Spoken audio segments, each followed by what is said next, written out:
Item 1, I-1 is to adopt a resolution in support of the Space Preservation Act and the Space Preservation Treaty to permanently ban space-based weapons.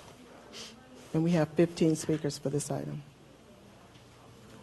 Ready for me? Councilmember Beckles, Yeah. would you like to introduce this? I would. You know, I think that what I'd like to do is just kind of rehash the statement of this issue for those who don't have the agenda in front of them. And the city of Richmond is a welcoming and safe area for all of our residents. We have been led the way in so many initiatives that protect and provide the rights for all of our residents to feel safe. And so it's imperative that Richmond adopt this resolution in an effort to stand in solidarity with residents who claim to be under assault from space-based weapons. That should be outlawed by the Space Preservation Act. Now, the thing about this is that, you know, we're not trying something new here. This is in support of what's already there on the federal level. So we're saying as a council, we support this treaty that's already in effect, and we also support our residents who are feeling attacked by certain kinds of weapons. And so the purpose of this resolution is to show support for residents that identify themselves as targeted individuals by supporting the Space Preservation Act that's been passed by Congress and Space Preservation Treaty to permanently ban space-based weapons. Now, many targeted individuals believe they've been personally attacked with weaponry that should be outlawed by the Space Preservation Act. Some years ago, one of the residents who's going to talk now, I met with her, I met with many of them to talk about this issue. I've also spoken with our police department. The representative from the department was Captain Gagan to figure out how law enforcement can support these individuals. First of all, by at least listening and not assuming, and actually just taking reports of incidences that are reported. And the police department was open to that and is open to that and are willing to work with our residents and helping them to feel safe, because it's important that we all feel safe living in our city. So in our city, we put forth our best effort to listen and respect the voices and wisdom and experiences of our residents. And so I don't intend to ignore it, and I'm hoping that my colleagues on this dais won't ignore, but support those who suspect they have been exposed to these types of inhumane attacks with the intent to cause them great emotional and bodily harm. And I'm encouraged by these residents, these citizens of Richmond who've stood up to protect other residents here. And I'd like to encourage other officials at the local, the state, and national level to explore methods to expand support to all residents. And as many as you can see, those of us with an agenda in front of us and those who don't have an agenda in front of you who may be watching or the live cast on the web, is that there is no financial impact to this. This is not going to cost us anything, and it's not going to hurt anyone to pass it, but it certainly would continue to cause emotional distress to those who are being targeted if we don't pass this, and I urge you to support all of our residents in the city. Do we have questions from council members? Okay, Vice Mayor. Just real quickly, you mentioned that this was passed by Congress. Yeah. Can you tell me when that happened? Because I'm trying to look it up now. I thought that this was just introduced in 2001. Never was. What was actually? Ms. Anderson can probably answer that question. When was it passed at the federal level, Ms. Anderson? 9/10/2002. Okay. It's the Space Preservation Act, and former Congressman Dennis Kucinich had introduced this bill. We're sort of getting out of our process here. I think. Why don't you? Do you have other questions? Oh, well, no. I'm looking at the sheet that you're looking at. It looks like that's when the Berkeley City Council passed the resolution. Not when Congress passed the law. I'm looking online at the House website, and I know that I understand there's been multiple versions of this bill, so I don't know if it's been passed or not. But from what it looks like here, it doesn't look like that version was passed by Congress, so I don't know if it was. But I understand the Berkeley City Council passed it on 9/10 of 2002. Yes. Other questions from the council? So I had a couple of questions. I'm looking at the resolution, and it talks about the Space Preservation Act. Can you tell me exactly what act that was? Or it was never. There's never been a Space Preservation Act passed, right? You're correct. Okay. It wasn't passed. It was brought forward by the representative, the congressman at the time, because there were some, you know how it goes in Washington, just a lot of power play. So it never got, but it did get passed in 2002 in Berkeley. So we're making ours similar to the one that was passed in Berkeley. Well, it doesn't say anything about Berkeley on here. All it says is the Space Preservation Act. So Right. are you talking about the resolution Berkeley passed, or are you talking about one of the two resolutions that Representative Kucinich introduced in 2001 and 2? Well, because that one didn't pass, we're just making reference that that it was brought forward by Dennis Kucinich, and of course, politics being the way they are, it did not pass. So this is I'm making reference to and using the Berkeley model as an example for ours. Which one of the Kucinich resolutions did the Berkeley model refer to? H.R. 3616, House Resolution 3616. I didn't hear you. What? House Resolution 3616. 3615. 16, 16. 3616. Okay. Now, from the research I did on this,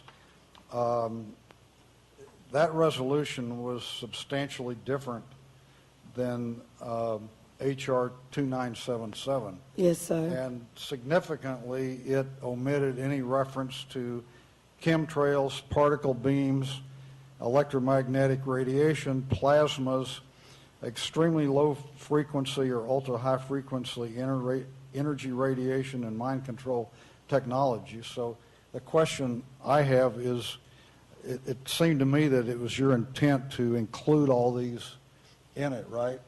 So if you go with H.R. 3616 and we approve this, it will not include any of those things I named. Is that your intent? That was not my intent. My intent, and in working with staff, of course, they help put this together, because we know that we get help with our staff. The intention was to include all of the things that people are feeling. That people are feeling the pressures of and feeling the attacks of. And so I think that, I don't know how much of this of that issue that Berkeley has in theirs, but I think that to include this and this is the resolution that's saying that we support this treaty, this act, then I'd like to have it in there, because again, to me it's important that we defend, that we support, and that we protect our residents. And so if these are the things that residents are saying they're feeling, Yes. Then it Well, should be all in there. And if Berkeley it's not- did, I'm looking at the Berkeley resolution, and it just says, it is the will of the council in the city of Berkeley that the U.S. Senate and House of Representatives enact and the U.S. President sign and enforce the Space Preservation Act.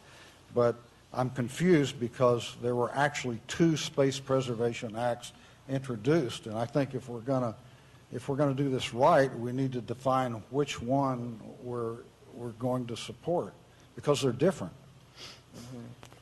No, you're absolutely right, and I want the best one to move forward as well, and I'm sure that the residents want the best one. And so, if Which is to the me, best- which is the the best best one? one would include all of H.R. 2977. yeah, which is the one. So yeah, that hold would on. be H.R. 2977. Yes. Okay. Which is the one that includes, right. Everything. Everything. Okay, so with that in mind, I don't have any other council Good question. people. I'll do two.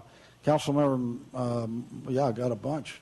Vice, okay, Councilmember Martinez and Councilmember McLaughlin. Yes, I wanted to change the language to say that we endorse the intent of the act, since the act is not actually in place. The intent of which act? The intent of the second act. The second? Yes. The second one is HR 3616. No, 2977. Right, the intent, may I ask the question, Mr. Chair? You're talking about the intent of 2977, which includes all that, right? Which includes the chemtrails. Is that right, Mr. Mayor? That's my reading of Is it. that what you're saying, Councilmember Martinez? Of the revision of, right. Right. Okay, Councilmember McLaughlin. Actually, I did some research on this, too. Apparently, Representative Kucinich didn't read fully the first resolution that was brought forward in his name. He brought it forward based on some recommendations, and then when he realized that it was drawn out to the level that it was, he pulled it. And he brought forward the second one, which is 3616, which I think is more general. Many of us remember, just to share some input going back, many of us remember in the 80s, Ronald Reagan put forward the Strategic Defense Initiative, which was later dubbed Star Wars. You know, Yes, ma'am. that's where this all came from.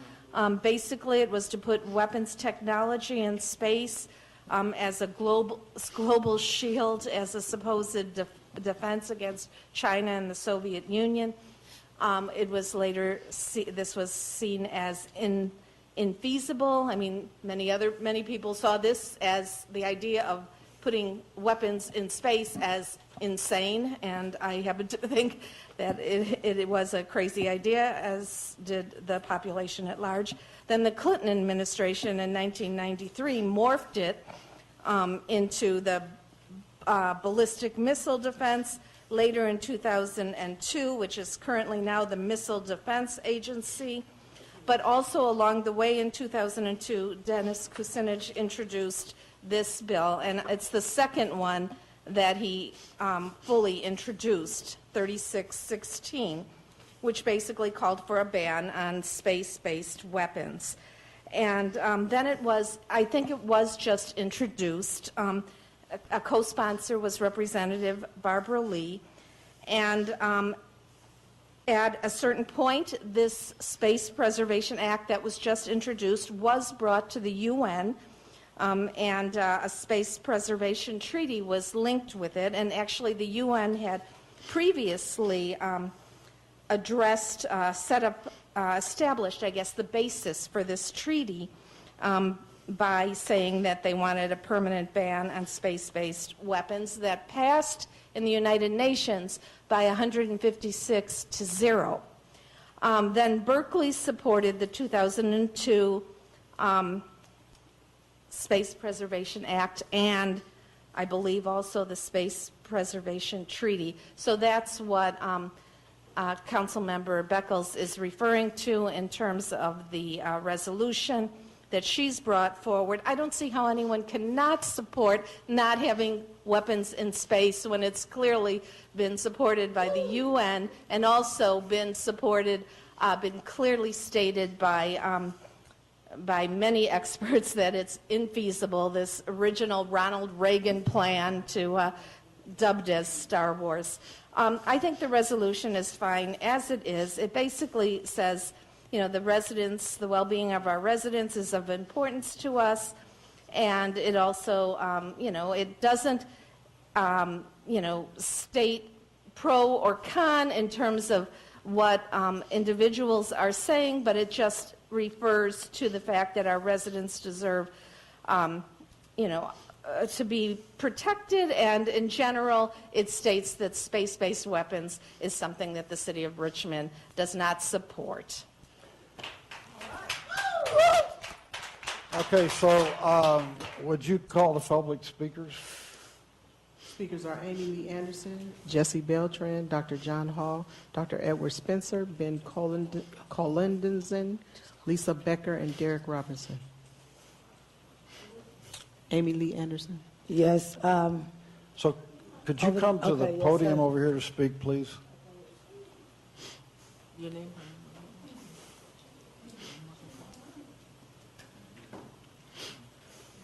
Good evening, council members and Councilor Jovanka Beckles.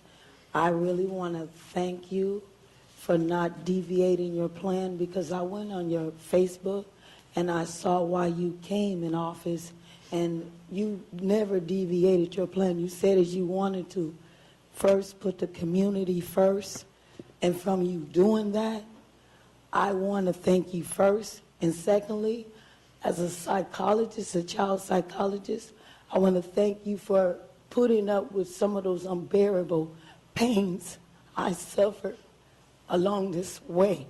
But I am here in happiness, in a moment of greatness, that I have a perfect city.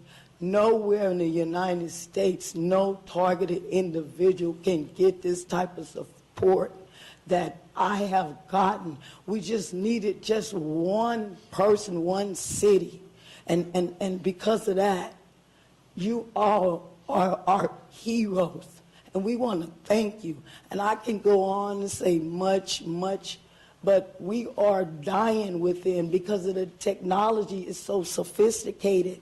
It's hard for someone who has no experience to fathom it. It is so sophisticated. So what we are saying to you all, please let us help you understand enough as someone outside looking in to our lives, because we are pained and we are tortured and we are humiliated every day through our lives, and our lives has taken on a path of we don't even know how and why we have these type of people on this planet that will harm in this type of way. And I just want to thank you all. And you, Mayor, from you being in the city, working in the service, being in the service, and for others to do this, I know that should sadden you. Jesse Beltran.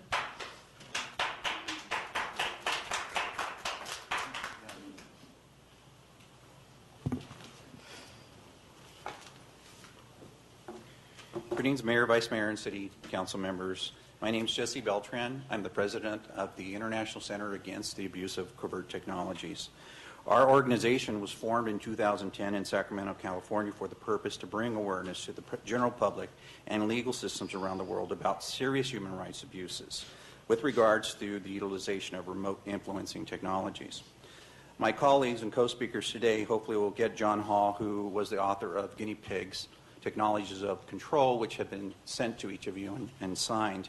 I also have Dr. Edward Spencer, who's a neurologist from Yale School of Medicine, and Ben Colson, who is a PhD in psychology and therapist and co-author of a book about PTSD. I myself am a retired Sacramento City fire paramedic and a recent graduate of HMI, and do provide therapy to victims. In 2010, I met Dr. Hall, and when meeting him, I discovered this phenomenon, and I asked why wasn't anything being done about this. He said it's because of the symptomology. If everyone went through traditional medicine and complained about what they were experiencing, they would be railroaded into the mental health institutions. The fact of the matter is this is affecting all demographics of society, the poor, the rich, the elite. I see victims on a monthly basis and hear from hundreds of people every week. I currently have over 23,000 correspondents from victims, not only within here in the United States, but around the world. What we have discovered is that there are hot pockets within the United States where there are victims that are being exposed to these type of technologies. And as our speakers continue to speak, they will explain to you how that has developed. Currently, the hotspots are New York, Florida, Chicago, Texas, and California. Unfortunately, in California, the East Bay has the highest amounts of victims that we have collected on our database within our study within our organization. This is why we Your are time currently has here today. expired, sir. Okay, thank you. Dr. John Hall.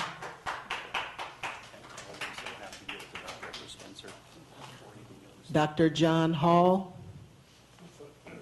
Electronically not here, right? Yeah, Dr. Hall is unable to be reached right now, so we're going to have Dr. Edward Spencer here. Okay. Mr. Mayor, City Did Council, Dr. thank you. Edwards sign up to speak? Okay.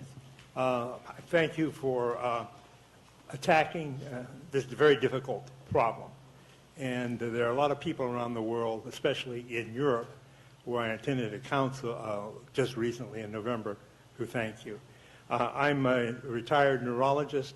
I attended Stanford University, Yale University, and a residency at the University of California in San Francisco. I've studied this sort of problem for a period of time, and it's been a mystery to me why medicine in general does not approach this and study the multitude of documents that are out there. But this is the case. And I won't answer this for you because this is an ongoing study, ongoing problem. This is really it's intense technology, essentially what might be described as EEG heterodyning, that the entire electrical activity of a human brain can be captured in this supercomputer and certainly processed and then put back into someone else. It's science fiction, but it's not, unfortunately, it's not science fiction. So naturally, this is difficult. So this is, the technology is incredible, but basically this is a moral problem, an ethical problem. This is a violation of the golden rule, any ethics or anything that's decent. And this is a major thing to consider. It's also a violation of our constitutional rights. So that's an important thing to keep in mind. And to bring it back down to Richmond, I know there are a lot of targeted individuals here, and the police encounter them and attempt to understand this and help them. The medical community is hobbled by not having a differential diagnosis. In many of the psychiatric disorders, they should say, rule out psychotronic illness or disorders, but they don't. So they can't face it at all. Thank you. Ben Collinson.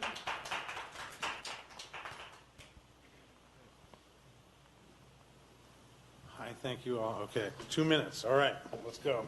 Thank you all for your endurance. I see you've listened to a lot of humans. I'm going to talk really fast with 2 minutes to go. I'm a psychologist. I have evaluated many targeted individuals who have previously been diagnosed as delusional and psychotic, and my job is to deconstruct those diagnoses because of the methods of my colleagues that can actually detect advanced nanotechnology present in their bodies, both through frequency emissions and lymphatic, basically like when you fire a bullet, there's a trajectory, and the police can determine the trajectory. There are chemical tests to do that. I was just going to very quickly, since it's 2 minutes, this is this month's issue of Smithsonian Magazine, which says the future is here. Brain-to-brain communication is real. Targeted individuals report synthetic telepathy, voices in their skull, people putting thoughts in their heads, things that up until now we've been told are complete delusion and lock them up. But you know what? The capabilities exist. This is the National Nanotech Initiative. The last 15 years budgets of $1.5 billion just by the federal government in non-black budgets. We don't know what they spend on the black budgets. Doing experimental programs showing how nanosensors in people can give us much more data about humanity. These technologies can be used for great good, but they have apparently also been used for tremendous evil in non-consensual human experimentation. There is great documentation on this. I do think it's a little unfortunate that confusion about the Space Preservation Act. There are these systems, SCADA they're called. The acronym stands for Supervisory Control and Data Acquisition Systems. They include a component of satellite communication from a central command post, as well as components inside the human beings who are targeted individuals. So although there is a component of these weapon systems, and they are clearly weapon systems by the major nations on Earth, there's an arms race on for the mind at this time, control of the human mind. The Human Brain Initiative is part of it. If I only have 2 minutes, I have to stop there.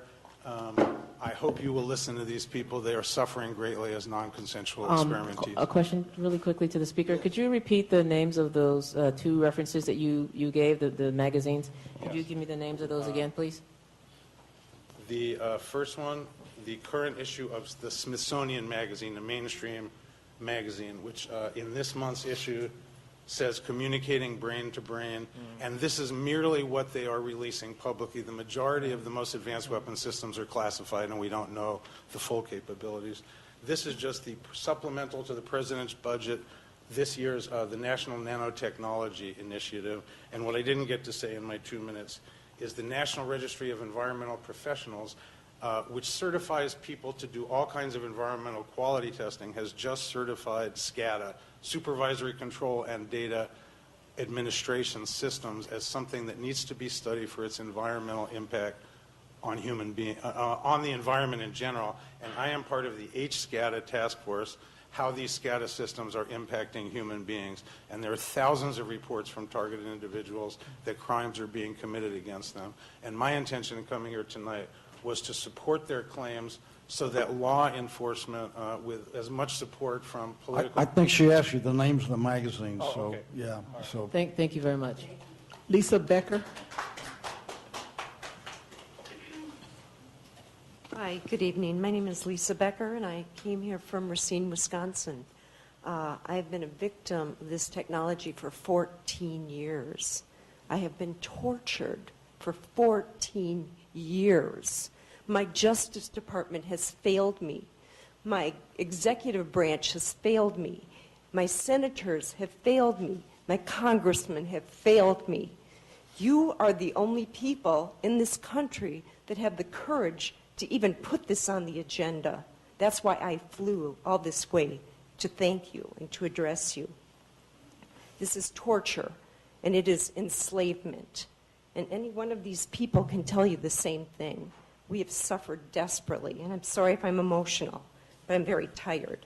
But if you won't save us, save yourselves, because I promise you, this will come back to every one of you. Every one of us in this country are going to be tapped into these computer systems, and you are going to see what this feels like. Do something now while you still can. Thank you. Our next Could I speaker. ask a question? Could you be more specific in terms of how you feel that you've been injustice? You mean as far as the Justice Department feeling me? Well, in terms of your being a victim. You mean what I'm feeling? Yeah, explain a little bit to me how Sure. you perceive Sure. yourself Well, as being. I have actual photographs of burns on my body. When I went to my doctor, the response was, how do I know you didn't do that to yourself? How do you even address that? I've passed 2 psychological evaluations, not 1, but 2. The one physician said, you're mentally sound as a bell. He said, I don't have any idea what's going on with you.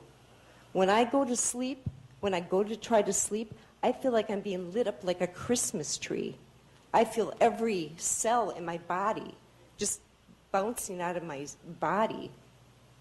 I can't even describe it. I get electric shock up my rectum. I get electric shock up my nose. I've woken up with burns on the end of my tongue. I've had burns on the palms of both of my hands. I vibrate. I vibrate. I can barely hold a piece of paper without quivering. Does that answer your question?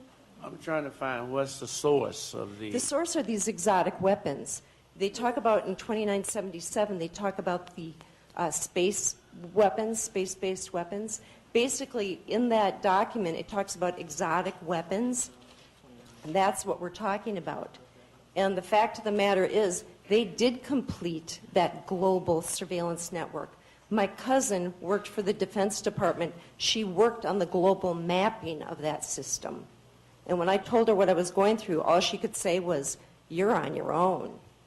Well, I've figured that out. I figured that out. If you would please, I urge you to pass this.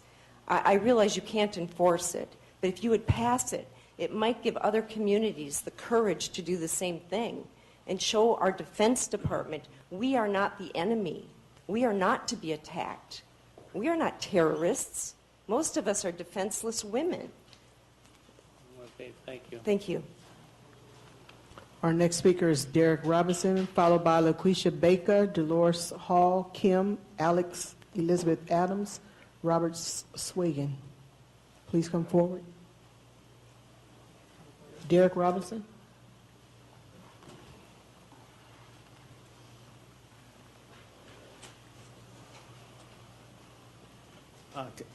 Good evening, everyone. I'm Derek Robinson, Director of a human rights group called Freedom from Covert Harassment and Surveillance. In regards to the Space Preservation Act resolution that's before you, many of us have traveled here today to say thanks very much for listening and responding to so many that have come to you over the past couple of years. This is a momentous occasion for our organization and for humanity. You are one of the very few governing authorities that have considered the dangers of psychotronic technologies. Research in this area has been ongoing since the 50s by government agencies, corporations, criminal elements, religious cults, etc. But only since the arrival of the internet has this Holocaust been made known to thousands of people who have found that they are victims of psychotronic technologies and that they have been surreptitiously victimized by them. And as the devices proliferate and the public becomes more aware of these covert activities, legislation on a local and national level will be needed to address the concerns with regard to a vulnerable society. Your resolution today would be a giant step forward in ensuring the health, safety, and well-being for all people. Thank you. LaQuisha Baker.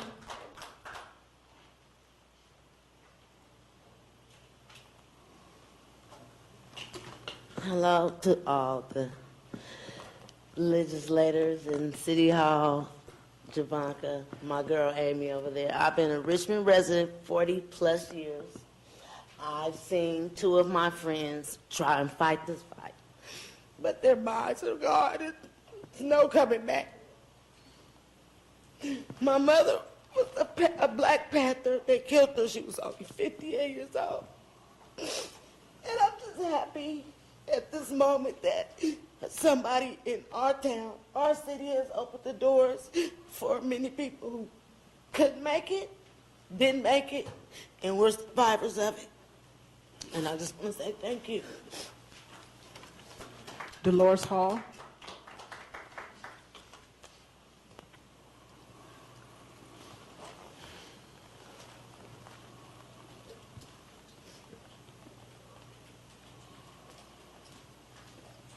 I did not know you were going to call me to speak, but I will share. I head up the Los Angeles Freedom from Covert Harassment group. This is a support group. And I have about 300 people that is in that group. I get over 400 emails on a weekly basis of people asking me to help them and begging me, please help, no one will listen to me. I'm 65 years old, and as I walk here up to this podium, I'm in so much pain. I have burns all over my body. My doctor, I had treated with for 16 years. My legs swole up from the electromagnetic frequencies hitting me on my legs. He told me to go to the hospital. And when I went to hospital, they were supposed to put an IV in me. They sent me to the mental ward because they said I did this to myself. Oh, it never hurt me. I have been a victim since 2007. You can't see this horrific electric hitting you. Electric is invisible. You take a remote control to turn your TV. You can't see it. Turn your television. It hurts so bad. I want to thank you for opening your minds and your time today. I am a retired legal investigator. I have asked all my friends, I had very prominent friends, to help me. They can't do anything about this. It is way, way over our heads. It's like they say it's the shadow government. It is people that cannot be touched. Please help us. Kim, our next speaker.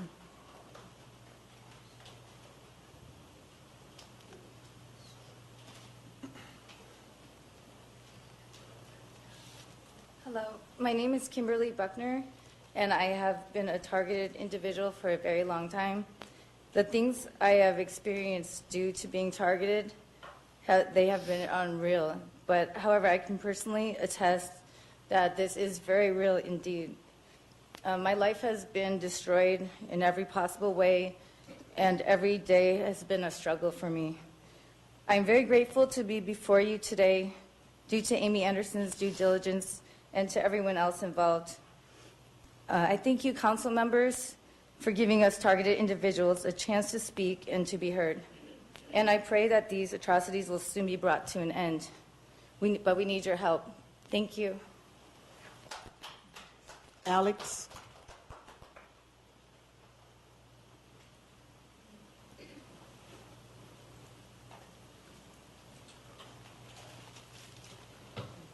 Good evening, Council Mayor. Good evening. My name is Alec Rafter. I am an NYU graduate and have spent much of my time working at a financial holding company in San Francisco. I have been a targeted individual for 8 years, 6 months. I'm from Lafayette, California, which is in this county. I am here to support and corroborate what these other speakers are trying to convey. This technology exists and is being used on a mass scale. It is torturous, brutal, and inhumane. It happens everywhere I go. People don't understand the capabilities of this technology. The person I came with here tonight, was being shocked and stabbed in this very room with a directed energy weapon while waiting to speak with the council. My ears are getting frequency tinnitus while I was sitting here waiting for you, as well as a technology called voice to skull developed by Dr. Alan Frey. Like I said, this happens everywhere I go in Northern and Southern California. I've been tortured all day, all night, minute after minute, year after year after year. We need your help and support to stop this, to save us, and to prevent this from happening to others. Please support banning these so-called space-based weapons. Thank you very much. Robert Swagan.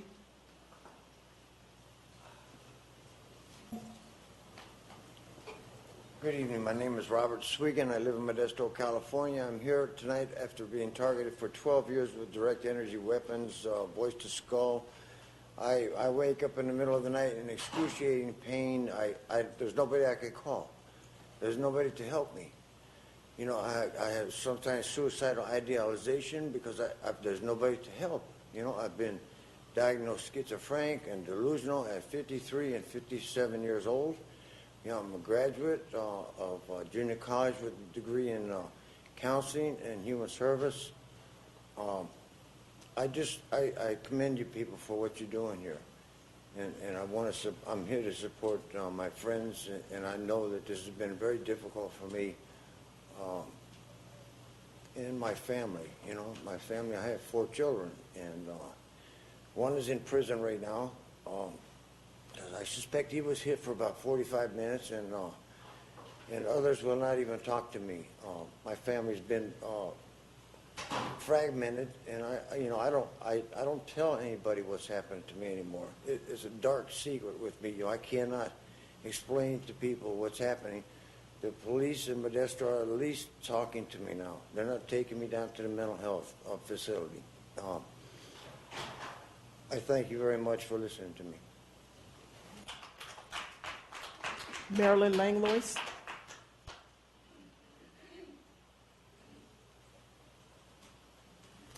Good evening, Mayor and council members. Marilyn Langlois, Richmond resident.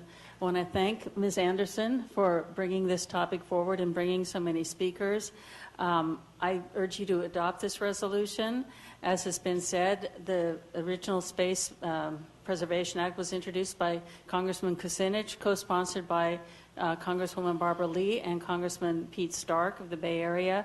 And this concept was also voted on and supported unanimously by the United Nations to prohibit weaponization of space and space-based weapons. These are clearly not good for anyone on Earth and not good for anyone in Richmond. You have to be aware that there are a lot of exotic weapons research programs going on. Some of them covert, some of them not covert. A former Richmond resident sent me a lot of emails last year about a public comment period for allowing U.S. military testing of directed energy weapons in the Olympic Peninsula in the state of Washington, which is of great concern. In terms of the types of weapons that are affecting these individuals, before you judge the targeted individuals, I would suggest that you listen to them, take the time to really listen deeply to their experience, try to put yourself in their shoes for a moment. If you can believe them, then please do what you can to support them. If you're not sure, then I urge you to take the precautionary principle. When in doubt, err on the side of extra protection for those who are vulnerable. So please do adopt this resolution. Thank you. Sylvia Gray White.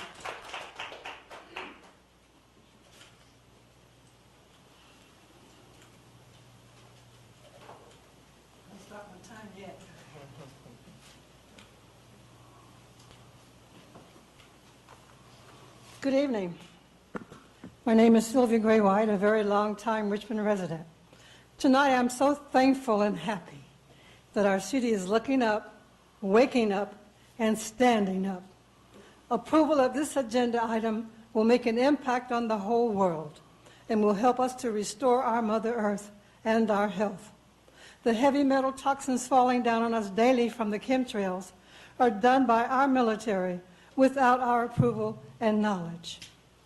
Lead is one of the many chemicals in the chemtrails, even though the government banned it decades ago, banned it from paint, toys, even bullets, and other manufacturing processing. This toxin has really negatively impacted my life. Lead is very toxic, and there are no safe levels. It displaces the calcium in your bones, among many other illnesses, particularly with the children. The level of lead in my body has drastically increased in the past 3 years. I got to get the lead out. We need to stop this constant daily abuse of our universal rights to life, liberty, and the pursuit of happiness. If you don't feel good, you can't live good. I am not the only one breathing this pollution. If you breathe, you're breathing it too. We have rights. Stand up for them. Now, in order to stand, I got to use a cane. But I still can stand and will stand up for what's right. Our last speaker is Elizabeth Adams.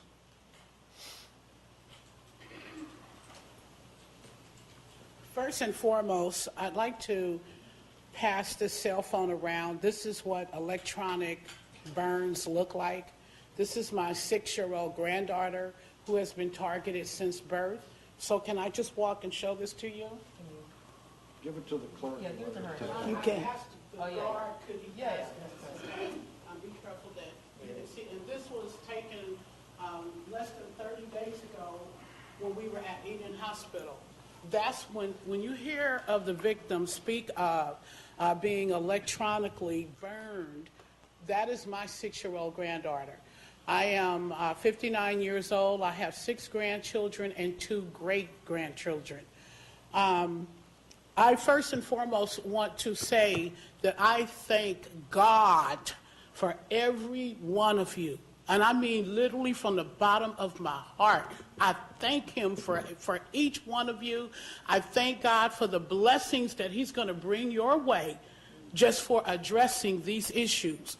These issues are beyond the average eye. The average eye can't even see it. So it's not even worth even talking about in that sense. I have sent each and every one of you information. Everything that I sent you is just what you need to know. But there's one more thing left. Your local fusion center. You need to do some deep research into your local fusion center. Just look it up online. That is where you will find information, ill activities of some sort that is going on within, I'm not going to say city government because I can't pinpoint it, but you need to look into your local fusion center. Secondly, mental health of children. May I finish just 2 minutes, please? I think we need to give everybody the same amount of time. Okay, Thank no you. problem. That was the last speaker. I'm a researcher. I also have some evidence and history. Is it possible to comment? Ma'am, if you didn't sign up, you can't speak. Okay, I have Vice Mayor Meyer. So I was just going to briefly say that the weaponization of space, as has been as the history that was described so eloquently by Councilmember McLaughlin, is something that I think is extremely immoral, and we should not be, as a nation, engaging in. And so I'm going to support this resolution based on that.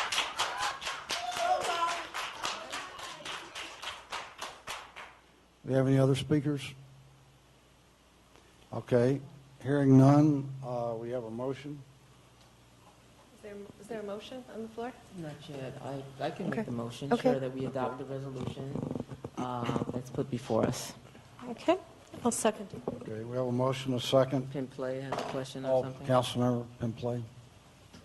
I mean, I just want to address for a second this whole idea about weaponization of space, and there seems to be this assumption that just because Ronald Reagan supported Star Wars, it's automatically becomes some unmitigated evil. The context in which it was considered a problem was simply because there was this perception that Star Wars or any kind of strategic defense initiative could not be made foolproof, and it could not be made foolproof because the opponent, particularly a very well-armed opponent like the Soviet Union, could launch like tens of thousands of dummy missiles at any one point, and so it would be almost impossible to intercept all of them and to distinguish the nuclear missiles from the dummy missiles. And the understanding was that it would be that there could be a problem created because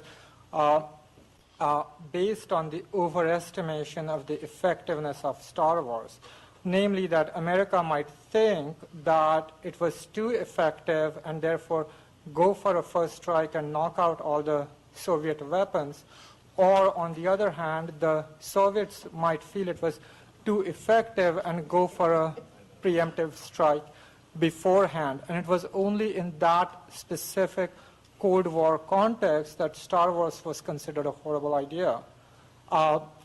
Actually, Star Wars is not a particularly bad idea. The whole idea is that you can knock out someone's weapons before they enter your airspace, in fact, long before they enter your airspace.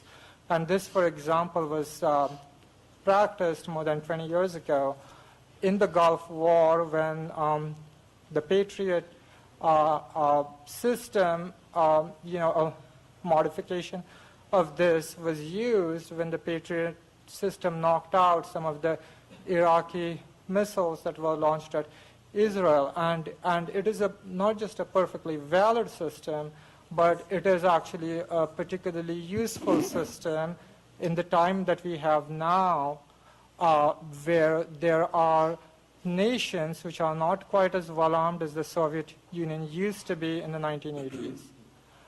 which may not have the capability to launch tremendous numbers of missiles at any one time. And in fact, this is a fairly useful system to have. And so this automatic knee-jerk reaction that because Reagan supported Star Wars, and at the time it was considered a bad idea, so for that purpose it is a bad and an evil idea for forever. I mean, I just think this is a wrong understanding of the system, and I just want to mention that. Okay, I have the council member McLaughlin next. So the reason I was interrupting, because I don't think we should get into this, that's kind of way off base. I was just giving the history of this. But in general, I will say that there were some of us in the 80s who were talking about a nuclear freeze, like to stop the arms war rather than weapons in space. And, I think space should be for exploration and, good things to learn scientifically, not for a weapons race. Call for the question, Mr. Mayor. Wait, no, we're not having anything from the audience. Councilmember Martinez. Yes. Just last week on 60 Minutes, there was a special on a reintroduction of the arms war with people trying to develop missiles to take out communication satellites. But any kind of war effort is wrong, and we need to do whatever we can to stop all war efforts. Now, when I was in university in the 1980s, for a humanities class, I did a paper on a science fiction novel. And what I actually did was I took all of the predictions in this science fiction novel, and then I went to magazines and newspapers, and I was surprised to find that every single prediction in this science fiction novel that was written 20 years earlier had already come true, and they were happening there then in 1980.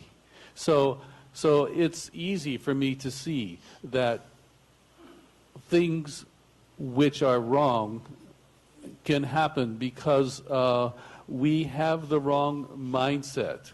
We have the mindset which is a war mindset, and this a proposition that was put forth by Kucinich was to change our attitudes towards one of seeking peace, and that's why I'm endorsing it.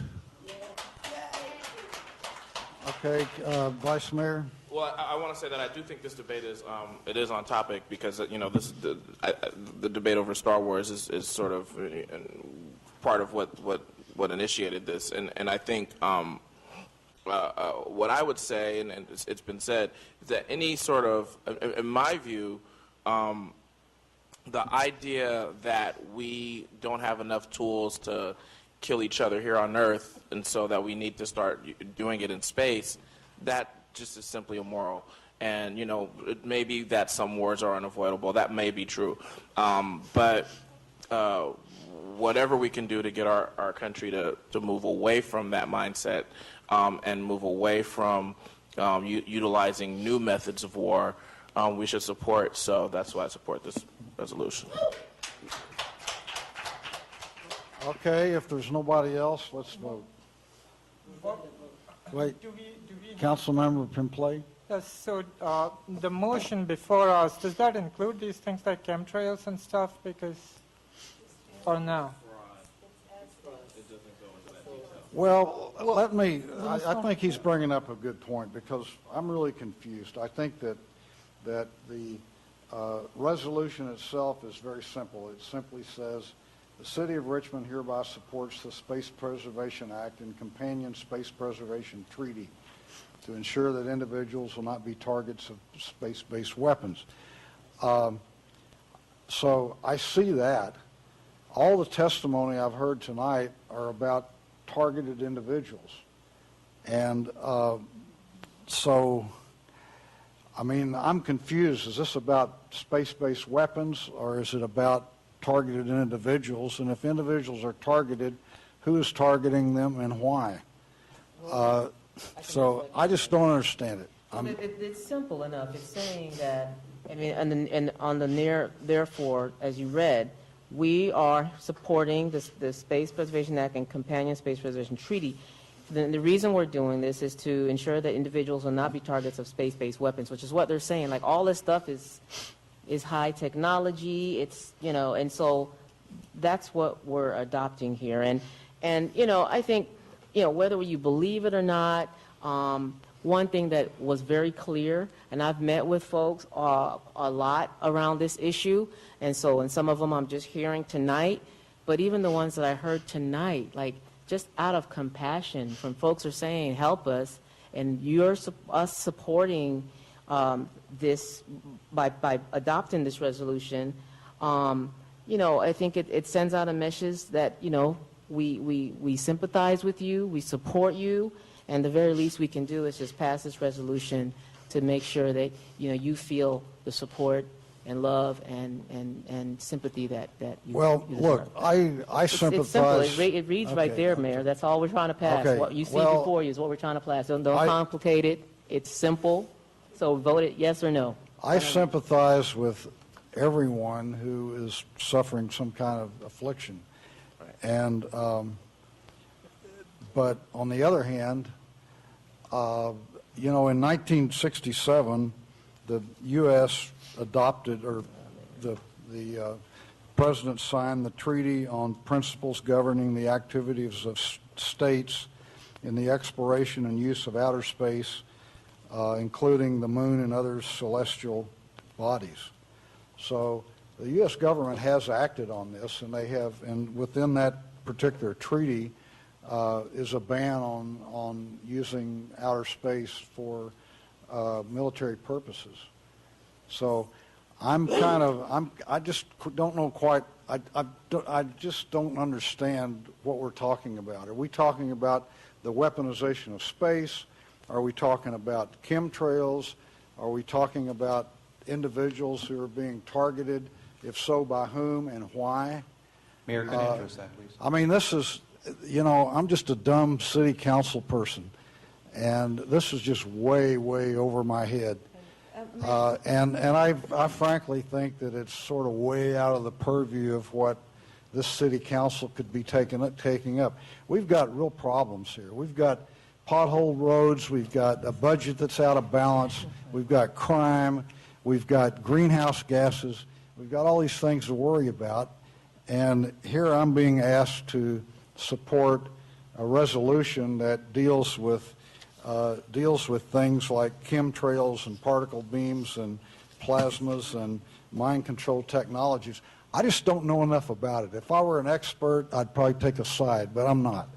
And so for that reason, I'm just not going to support it. Maybe sometime I'll learn more and be more oriented towards I'd like to call the support. question. I'd like to speak. Councilmember Bates. Well, it is confusing. I'm going to support the resolution for the simple reason that we have voted on a lot of dumber ideas and what this resolution represents. And again, we know that we don't control the universe. We don't control Congress. So this is the least of my worries. So I'm going to support, and I'll call for the question. Does anybody else want to talk about it? Okay, let's just vote. Thank you.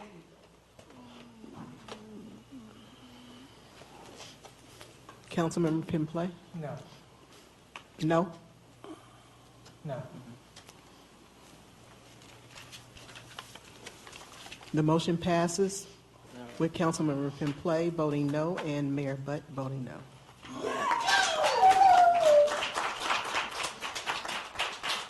Thank you, God. At some point, you'll catch up with space. One reason I voted for it, there wasn't one speaker in opposition to it. So Okay, let's move on to the next item. I think we have one more left.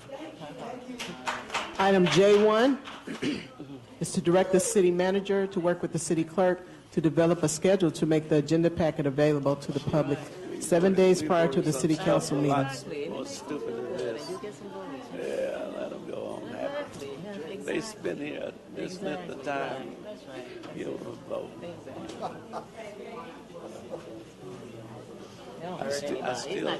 I still don't understand. I don't understand how a person is affected. Well, what they're saying is that, like there's electrical currents happening all the time. And you know what Let's move on to the next item. Madam Clerk, read the next item. Item J1 is to direct the city manager to work with the city clerk to develop a schedule to make the agenda packet available to the public 7 days prior to the city council meeting.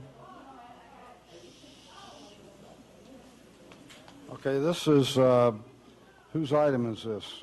Councilmember Pimplay, Martinez, and Beckles.